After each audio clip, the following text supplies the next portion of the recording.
오늘이 벌써 10월의 마지막 주일입니다. 오늘 이제 내일이면은 10월이 끝나고요. 여러분 뭐 뉴스에서 보셨겠지만 할로윈 파리 하던 한국에서 이태원에서 무려 158명이 압사죠. 해서 네. 그러니까 사망자가 158명이라고 합니다.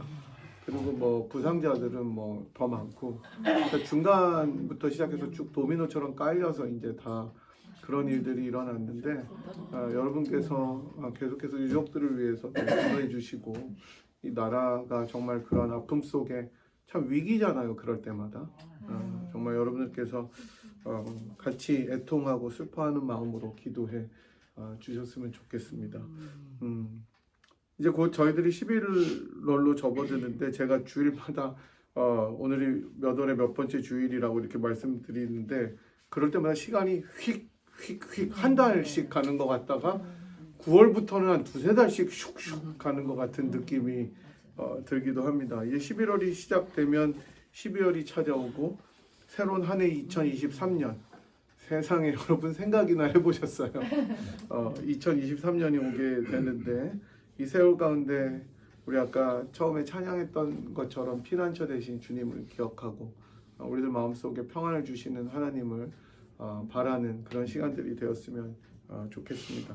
지난주에 저희들은 야고보서 강의 살아가는 지혜 열매 맺는 인생 5번째 시간으로 한 걸음 더라는 제목으로 말씀을 살펴보았습니다. 단지 하나의 말씀을 듣는 데만 그치지 말고 그 말씀을 듣고 순종하고 행하고 더 나아가서 나눌 수 있는 사람이 되어야 된다고 말씀을 드렸습니다. 또 말씀을 행하고 실천함에 있어서 그냥 나 자신의 개인적인 경건에만 그치는 것이 아니라 주님께서 눈여겨보시는, 그래서 아까 황영훈 집사님 기도하신 대로 하나님의 관점에서 주님의 눈길이 머무는 사회적인 책임에도 최선을 다해야 된다라고 말씀을 드렸습니다. 이제 오늘은 사랑하는 지혜 열매 맺는 인생 6번째 시간으로 차별금지법이라는 제목으로 말씀을 살펴보도록 하겠습니다. 제가 막 결혼하고 저희 아내와 함께 이제 미국에 오려고, 제가 이제 시민권이 있었기 때문에 배우자 초청을 했습니다. 당연히 피앙세니까, 배우자니까 당연히 나와야 되는 거잖아요. 근데 하필 그때 한국에 있는 미국 대사관에서 비자 사기 사건이 일어났었어요. 그러니까 그 직원을 매수를 했는지 어떻게 해서 그 사람이 그 밑에 있는 서류를 위에다 올려놓는 게 발견이 되면서 모든 비자가 다 리젝이 되는 참 재수가 없죠. 그게 일어나서 모든 비자가 다 리젝이 돼서 특별히 이렇게 위장 결혼이라고 여겨지지 않아도 되는 것까지 다 지금 막아버린 상태가 되었었습니다. 그래서 저희 아내의 비자가 안 나왔죠.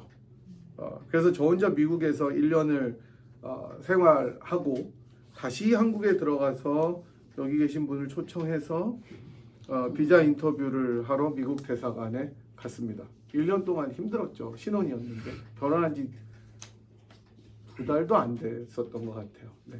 그래서 그게 떨어져 있었는데 제가 1년 동안 다 모아놨습니다. 그래서 뭐 미국에서 살았던 증거들 뭐 다 이렇게 모아놔야 되잖아요. 미국 그 서류 잊어버리면 요새는 다 인터넷으로 파일링하면 되는데, 그때는 다 이게 카피를 해야 되니까 막 복사해놓고 그냥 진짜 막 1년 동안 이만큼씩 모아놨었어요. 근데 이제 문제는 제가 아무것도 모르고 미국 대사관 할 때 미국에 그래도 또 1년 살았다고 편한 복장으로 가서 인터뷰를 했다는 것이죠. 편한 복장으로 가서 인터뷰를 하는데 모든 모아둔 서류들도 진짜 완벽했었는데 다시 떨어진 거예요. 얼마나 황당합니까? 진짜 미치고 팔짱 뛸 노릇인 거죠. 너무 억울하고 화도 나고 속이는 것도 아무것도 없는데 이제 비자 그 사기 사건이 일어난 지 1년이 돼서 다 모든 것이 정상화가 되었는데 또 못 가는 거야. 울고불고 난리 났죠. 그래서 이제 그 얘기들을 쭉 하니까 어느 아는 분이 다음에는 부부인 것을 증명하는 서류는 물론이고 갈 때 정말 잘 차려입고 가라고 조언을 해주는 거예요. 있어 보이면은 아무래도 더 잘해줄 수 있다는 거죠. 그래서 이왕이면 뭐라 그러죠? 다홍치마. 이 젊은 사람들은 이왕이면 그럼 모르는데 다홍치마 정확히 하시네요. 이왕이면 다홍 치마라고 아내와 저는 정말 잘 차릴 것 같습니다. 그래봤자 정장이죠 뭐 이렇게. 그죠? 그래도 그때는 지금보다 젊었으니까 꽤 괜찮았던 것 같아요. 지금도 나쁘지 않아요라는 말을 기대하고 있었는데 다 이렇게 침묵으로 일관하시니까 기분이 좋지 않습니다. 네, 근데 인터뷰를 들어갔더니 그 영사가 여자분이었는데 흑인 영사분이었던 걸로 기억하는데 저희들을 막 아래로 막 미친 듯이 훑어보는 거예요. 그래서 너무 멋지다고, 너무 예쁘다고 저희 집사람한테만 얘기하면서 인터뷰를 하는 둥 마는 둥하고 그 자리에서 비자를 딱 주는 거예요.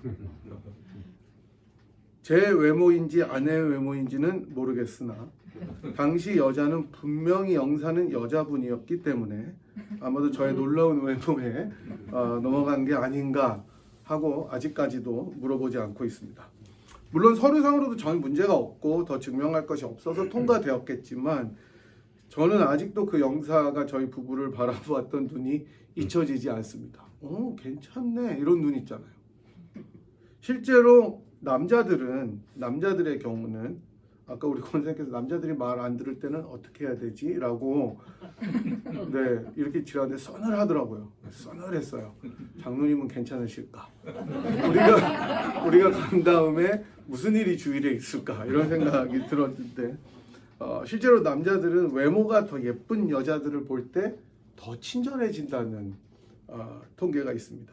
그래서 어느 글을 보니까 어느 여자분이 자기보다 훨씬 예쁜, 객관적으로 훨씬 예쁜 친구와 함께 다니는데 평소에 자기가 대접받지 못하던 대접을 받았다는 글을 썼더라고요. 카페에 가면 서비스를 더 주는데 그 카페 사장은 100% 다 남자였고 사람들이 더 친절해서 말도 붙이고 막 이렇게 살갑게 구는 걸 보면서 나는 오징어인가 생각했다고 글을 썼습니다.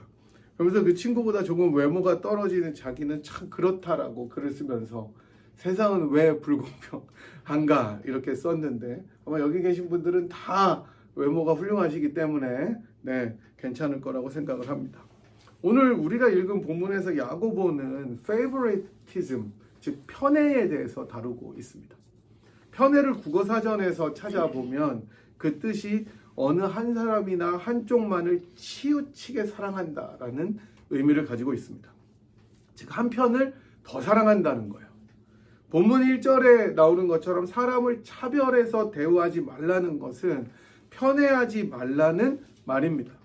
하지만 제 생각에 우리가 지금 읽은 이 개역개정보다 이전 개역 한글판의 원문 번역이 원문의 뜻을 조금 더 잘 드러낸 것 같기도 했었어요. 제가 비교해 보니까 이렇더라고요. 1절을 이전 개역 한글은 사람을 외모로 취하지 말라 이렇게 나옵니다.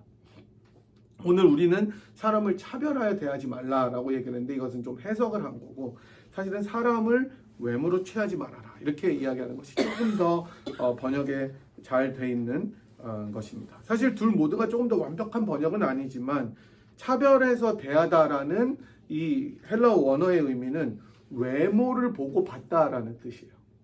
그러니까 외모를 보고 받는다. 그렇기 때문에 저는 사람을 외모로 취하지 말라라는 번역이 조금 더 괜찮은 번역 같다는 생각을 해봅니다. 어쨌든 야고보 사도가 이렇게 경고와 같은 명령은 이렇게 하는 것은 지난주에 들었던 말씀 하나님의 말씀을 듣는 데만 그치지 말고 행하라는 것의 중요한 예로 등장하는 것입니다. 그러니까 너희들이 말씀을 듣고 행할 때 제일 먼저 해야 될 것은 개인적인 경고가 사회적인 책임이 있지만 그러나 정말로 더 프랙티컬한 실제적인 공동체 생활에서 필요한 것은 사람을 외모로 취하지 말라는 것입니다. 사람을 외모로 취해서 편애하지 말라는 것입니다. 그러니까 저만 사랑하시면 안 돼요. 이게 굉장히 그 하이 퀄러티의 농담인데 여러분 알아듣지 못해요. 지금 저희 집사람 봤죠? 여러분이 저만 사랑하시면 안 돼요. 외모로 취하셔서. 자, 2절부터 이러한 편의 구체적인 예를 들어봅니다. 2절과 3절은 야고보가 사실은 가정을 하는 부분입니다. 가정법입니다. 하지만 야고보가 가정하고 있는 이 상황은 전혀 없었던 일을 만들어서 황당한 가정을 하는 것이 아니라 실제로 야고보서를 읽는 독자들이 몸담고 있었던 교회 공동체에서 일어나고 있던 일이라고 생각하는 것이 더 적절합니다. 이미 1장에서 가난한 사람들과 부한 사람들에게 권면했던 내용들에 비추어 보더라도 그렇게 우리가 생각할 수 있는 것이죠. 따라서 2절과 3절은 실제 상황이었을 가능성이 훨씬 더 큰 내용입니다. 가정이지만. 한번 보겠습니다. 회당에 그 당시 이제 모이는 게 다 회당에서 모였으니까 금가락지를 끼고 아름다운 옷을 입은 사람이 나타나는데 부자겠죠. 가난한 사람이 아름다운 옷을 입고 금가락지를 낄 수는 없습니다.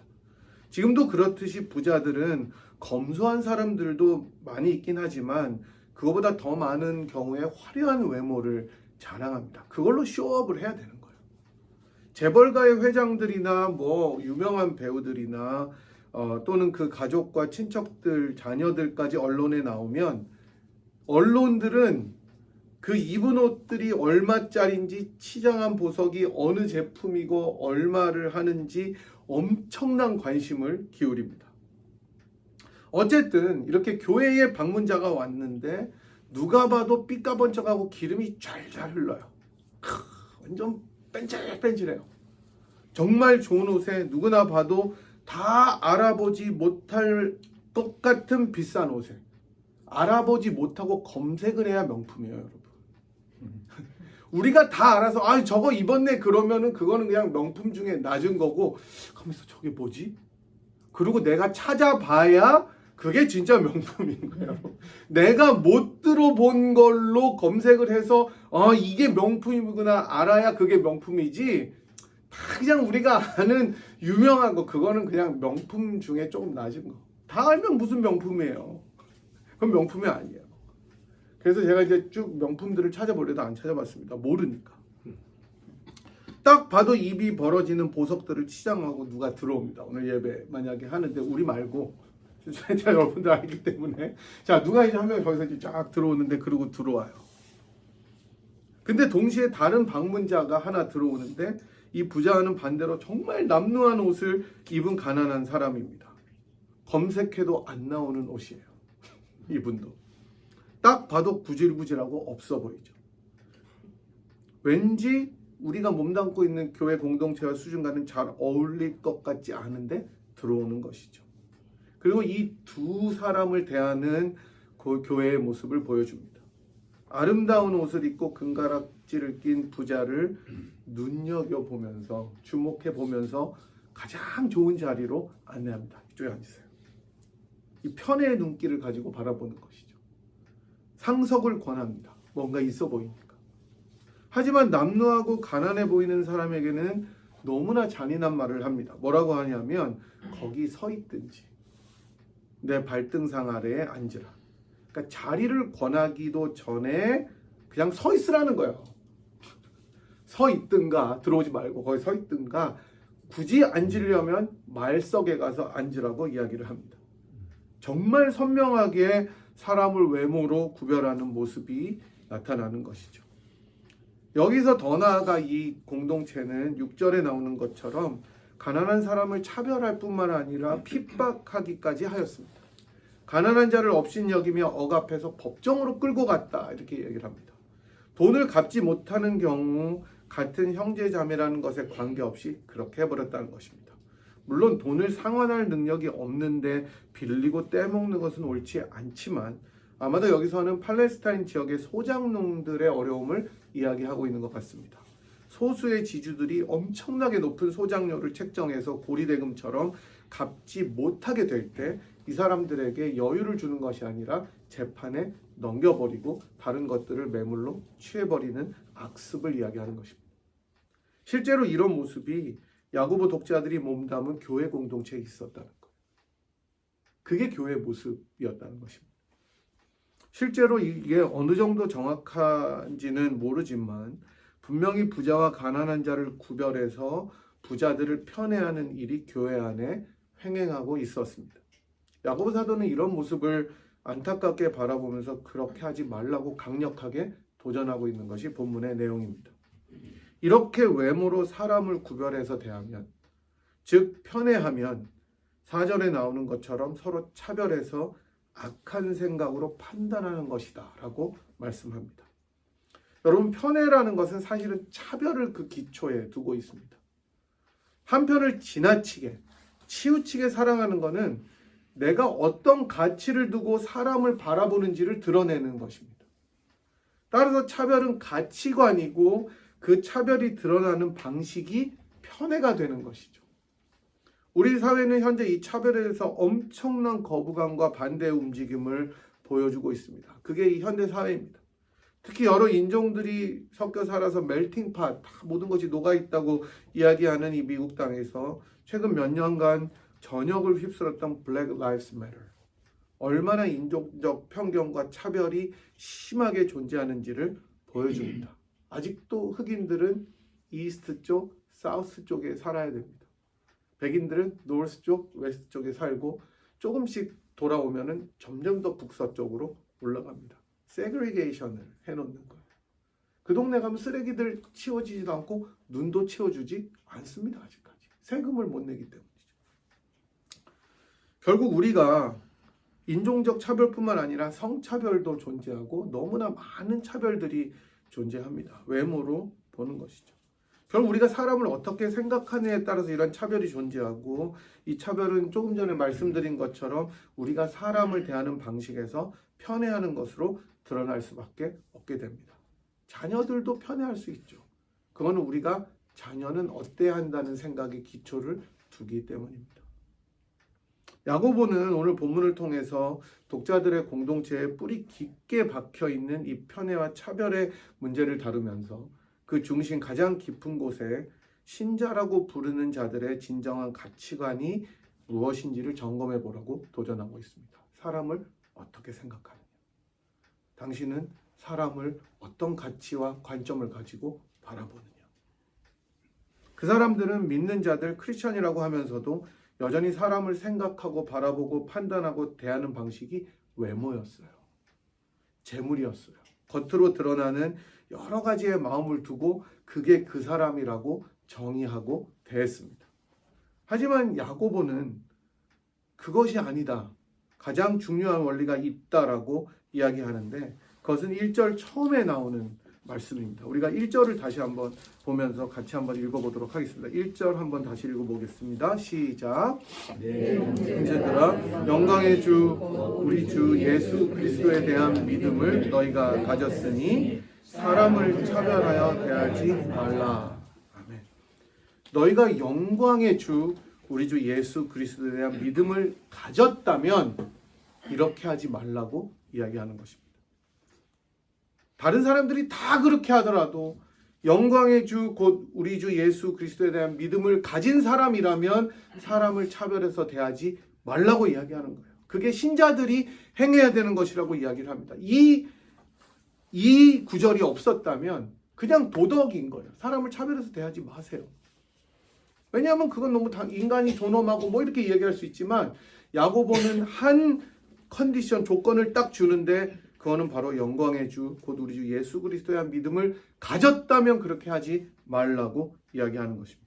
그러니까 예수를 믿는다고 하는 사람들의 가치관은 외모로, 재물로 또는 다른 겉으로 드러나는 모든 것으로 사람을 편애하고 차별해야 하는 것이 아니라고 말하는 거예요.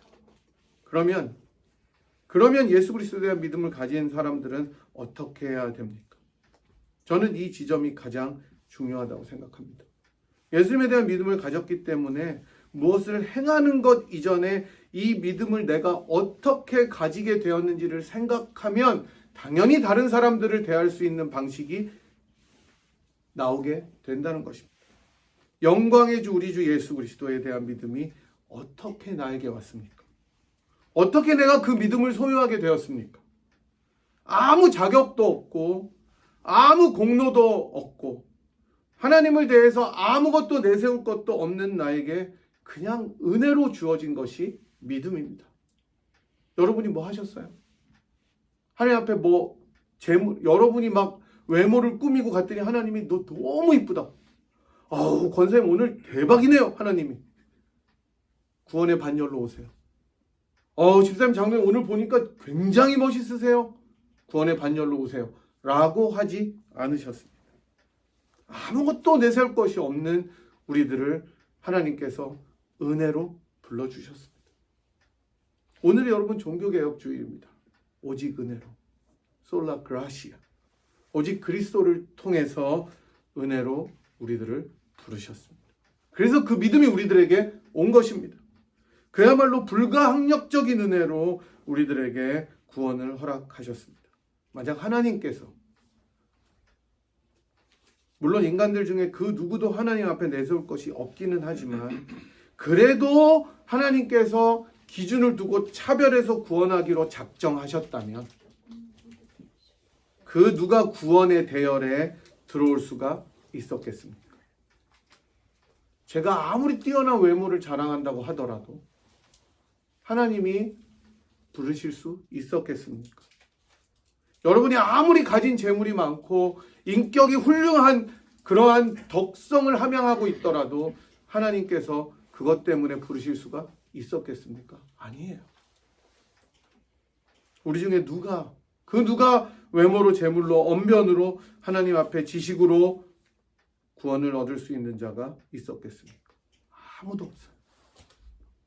정말 쓸모없는 자를, 찬송가의 가사처럼 벌레만도 못한 자를 부르시고 구원하셔서 영광의 주 예수 그리스도를 믿는 믿음을 허락해 주신 것입니다. 이게 은혜입니다.